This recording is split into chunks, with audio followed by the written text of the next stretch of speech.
বহুকাল আগে আরব সম্রাট ছিলেন ইবনে সাত্তার আলী। তিনি ছিলেন পৃথিবীর শ্রেষ্ঠ শাসকদের মধ্যে অন্যতম। তার রাজ্যের এমন কোনো প্রজা ছিল না যে সম্রাটকে ভালোবাসত না। সবাই তাকে খুব শ্রদ্ধা করত, আর করবে নাই বা কেন। ধনী গরিব নারী পুরুষ সবাইকে তিনি সমান চোখে দেখতেন এবং সম্মান দিতেন। তিনি সবসময় তার রাজ্যের সকলের খোঁজ খবর রাখতেন।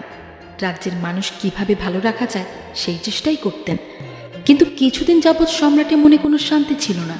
তিনি কেবল ভাবতেন তার রাজ্যের সবাই কি আসলেই ভালো আছে, সবাই কি নিরাপদে আছে। একদিন সম্রাট দরবারে বসেছিলেন, পাশে মন্ত্রী ও অন্যান্য সভা পরিষদগণও বসেছিলেন। তখন সম্রাট বলেন, আল্লাহর রহমতে আমার রাজ্য অনেক বড়। সবার দেখাশোনা আমি নিজে একা একা করতে পারি না। রাজ্যের অন্যান্য কাজ নিয়ে প্রাসাদেই বেশিরভাগ সময় থাকতে হয়। তাই আমি চাই আপনারা রাজ্যের সবার খেয়াল রাখবেন, ঘুরে ঘুরে দেখবেন কারো কোনো সমস্যা হয় কিনা, কারো ওপর অন্যায় বা জুলুম হয় কিনা। কি যে বলেন সম্রাট, আমার মনে হয় না আপনার শাসনাধীন এমন কেউ আছে যার কোনো কষ্ট আছে। আপনি হলেন সেরা শাসক। আপনার রাজ্যে কারোর দুঃখ থাকতেই পারে না। চুপ করো মন্ত্রী, আমি জানি তুমি তোষামোদি করছো, আর আমি তোষামোদি একদম পছন্দ করি না। তাই এরপর থেকে আর এমন কোনো কাজ আমার সামনে করবে না।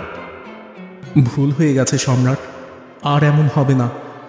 আমি এবং আমরা সবাই আজকে থেকে এই রাজ্যের সকল প্রজার খেয়াল রাখব।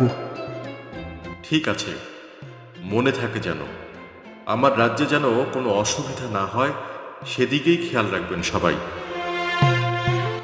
সবাই সম্মতি জানায়। এরপর সম্রাট দরবার থেকে উঠে যায়।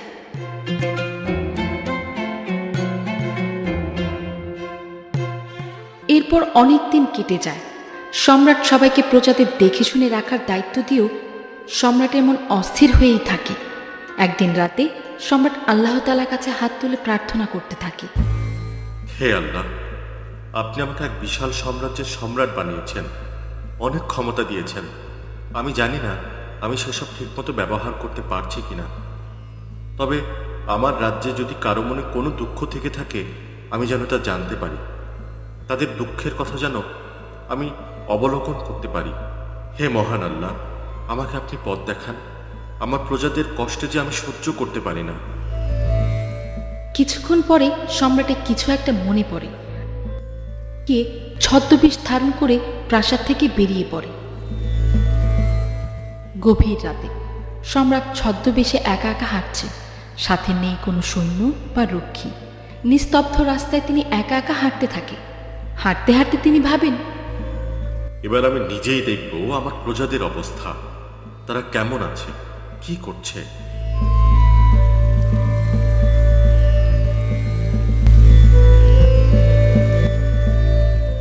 সম্রাট হাঁটতে হাঁটতে দেখে সকল প্রজারা নিশ্চিন্তে ঘুমিয়ে আছে।